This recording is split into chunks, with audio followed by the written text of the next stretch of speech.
voltamos. Vamos lá. Estava falando da greve dos caminhoneiros, não é isso? Então, com certeza vocês lembram, uma categoria profissional conseguiu parar o país. E isso, pronto, parei de mexer. E isso mostra o quê? Que o proletariado tem força, sim. O proletariado, ele só não faz se organizar, certo? Mas ele tem força para parar a burguesia e conquistar seus direitos e lutar pelo que acredita, tá bom? Sempre a gente tem essa impressão de dominados porque a gente acha que o burguês é acima da gente porque ele tem os meios de produção, nós só temos a força.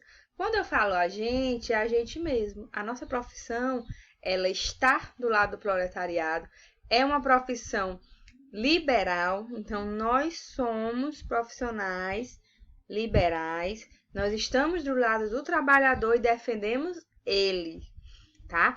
Vale lembrar que nunca tivemos do lado da burguesia. Nós somos aqui, ó, nesse xizinho que eu coloquei aqui, nós somos mediadores de conflito entre a burguesia versus o proletariado. Vale lembrar que nós fazemos parte desse mesmo proletariado que luta contra a burguesia, tá bom?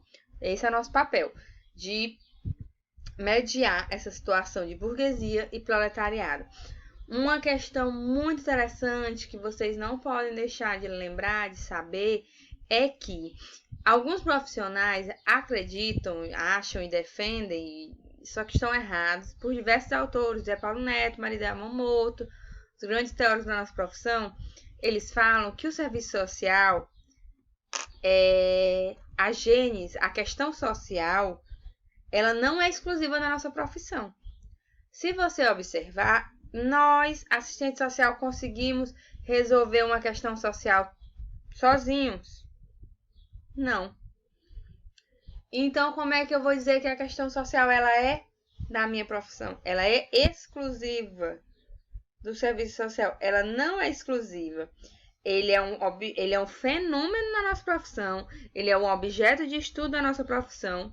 Porém, a questão social, ela não é exclusiva da nossa profissão.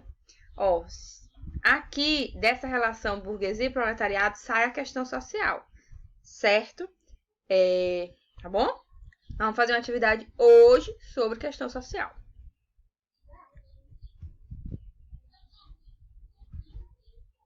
Surge o serviço social. Não se baseará em medidas coercitivas emanadas pelo Estado. Surge na iniciativa de frações de classe intermédio da Igreja Católica. Eu falei no vídeo passado, no vídeo 2, que a burguesia se une com a Igreja e com o Estado. A burguesia é a detentora dos meios de produção. O Estado, ele entra com a caridade, a fé e caridade. E o Estado, ele tem uma coisa que nenhum desses outros dois tem, a força, né? A obrigação, a obrigar através da polícia, certo? Então, o serviço social entra em qual desses três viés? Nós entramos na burguesia porque nós somos trabalhadores, nós trabalhamos nessa burguesia, nós adentramos as fábricas para fazer essa mediação que eu falei de burguesia versus proletariado, e nós também entramos com a Igreja Católica, fazer esse papel de mediar, de mudar o pensamento do proletariado. Sim, nós fizemos isso. É triste, a gente não esteve junto, mas a gente esteve ao lado da burguesia, tá? Baseado com o intermédio da Igreja Católica. Então, a gente surge essa iniciação, eu divido as classes. A burguesia ela é muito inteligente, né? Para ela se manter nesse papel de dominante, ela pegou, antes, os centros industriais eram todos próximos, tá?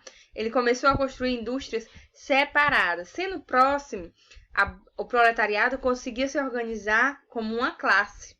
tendo várias indústrias, vários serviços, vários profissionais, várias categorias. Então, o proletariado ficava grande e forte. Então, a burguesia pensou, não, nós vamos começar a mudar essa situação. Começaram a dividir as indústrias. Dividir como? Colocando cada uma no ponto da cidade. Eu tenho um exemplo clássico disso. Acho que, se não todos, mas a grande maioria já foi pro rumo de Teresina. Pelo menos até Caxias. Até o 17, até Codó. Antes de chegarmos em Codó, nós temos uma fábrica lá. Fábrica de cimento, né? Que está falida. Nessa fábrica de cimento, lá eu tenho casas, escola, creche, campo de futebol. Por quê, gente? Isso mesmo. A fábrica de cimento, ela foi feita distante da cidade, tá? Não só porque ali tem um calcário. Ali tem um calcário, mas eles poderiam colocar dentro da cidade o calcário e ir até a indústria. Não, eles fizeram distante da cidade para justamente isso. É um exemplo clássico. Tá? As indústrias se distanciaram das cidades para que não houvesse essa junção do proletariado. Vale lembrar que, à época, a população trabalhava 16, 18 horas por dia. Se ela morasse perto, era mais fácil ela se organizar, né?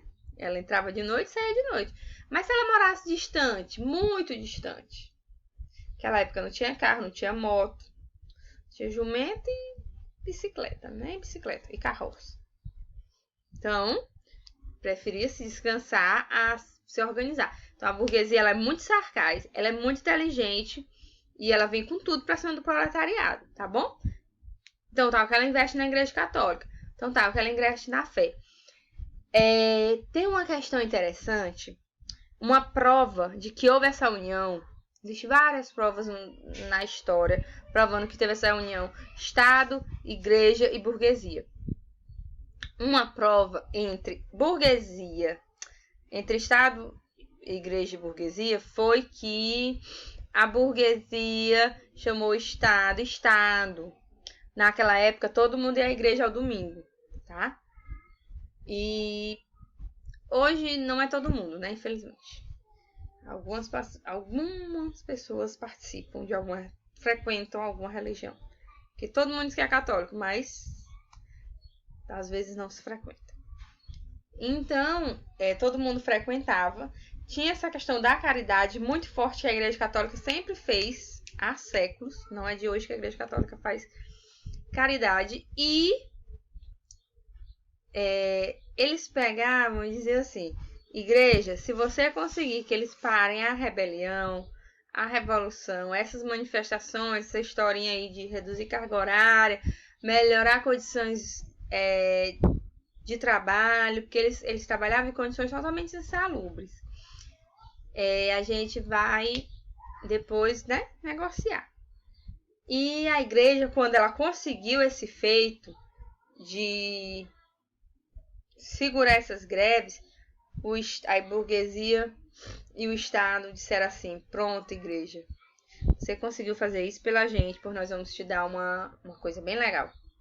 E a igreja disse: não, pois tá bom, eu quero, não sei se vocês conhecem, alguém já foi no Rio de Janeiro, tem um Cristo Redentor enorme, né? De frente para a Baía de Guanabara, pro mar. Lá, lindo, maravilhoso, a lagoa, o mar, tudinho lindo. E aquilo ali, ela foi uma troca de favores, tá? Ali, o Cristo Redentor existe porque foi uma troca de favores, que ali é do Estado. Ali é prédio ali é espaço da União, do Estado, né? Outra coisa, quando se fala em Estado nessa aula, não é Estado Maranhão, é Estado brasileiro, tá? Então, quando a burguesia, a igreja fez isso para a burguesia pediu para o Estado. Estado, a igreja quer fazer um Cristo bem grande, que é para mostrar para todo mundo que na época se vinha de navio, de caravelas, que aqui é uma terra de católicos. E então autoriza. Ela construiu um Cristo Redentor enorme, para que se visse de longe. E o Estado aceitou. Por isso a gente tem o Cristo Redentor, tá bom?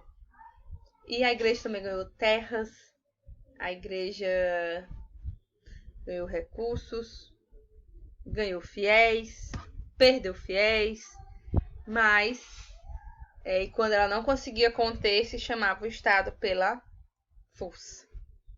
Tá bom? Então, existem várias provas de que houve isso. Eu tenho a crise de 1929. A crise de 1929 é a quebra da Bolsa de Valores de Nova York, tá? Eu tenho a pressão do proletariado, aumento da caridade, aumento da repressão, e aqui eu faço atuação de serviço social, porque a gente não queria que nosso usuário fosse reprimido, os trabalhadores, né, gente?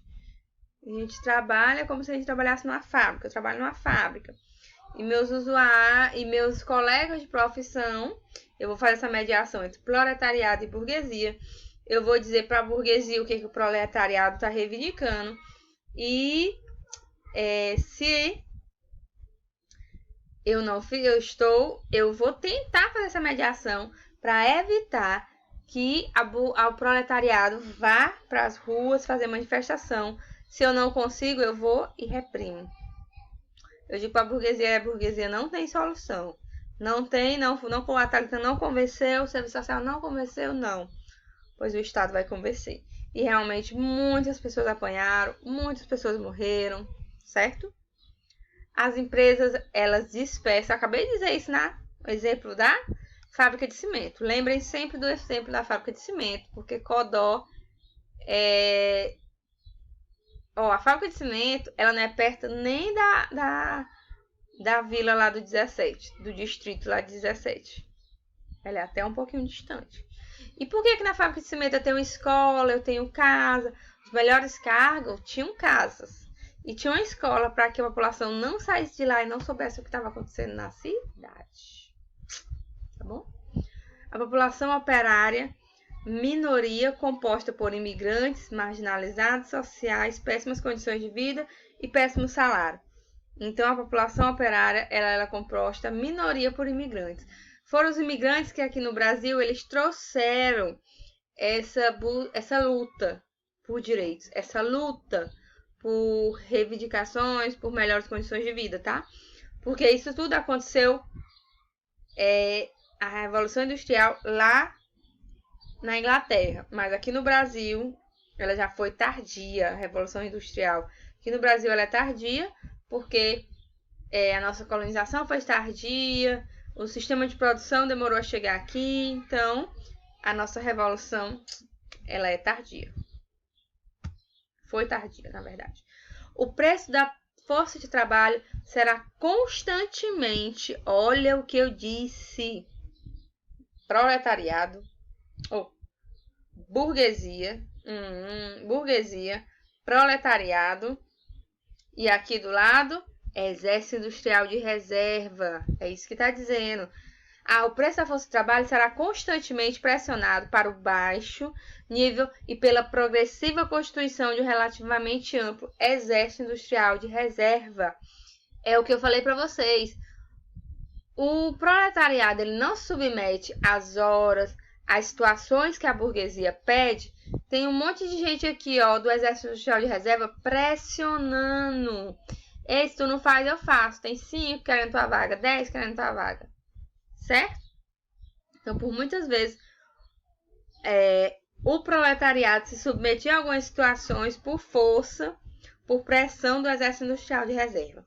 A pressão salarial força a entrada no mercado de trabalho das mulheres e das crianças. Isso funciona como reforço para o rebaixamento salarial. Vocês lembram que ontem eu falei? Ontem não, desculpa, porque eu gravei ontem e hoje estou gravando. A primeira aula eu falei que as mulheres, elas recebiam metade do salário dos homens. E as crianças, 1/4. Então, eu pego o salário do homem, vamos supor que é 100 cruzeiros na época, né? Cruzeiro novo. Não era real. Vamos supor que seja 100 reais. Que o homem recebesse por mês. Porque eram valores irrisórios, tá? Lembra disso. A mulher ia receber o quê? 50. E as crianças o quê? 25. Tá bom? A gente se vê na próxima aula. Beijo.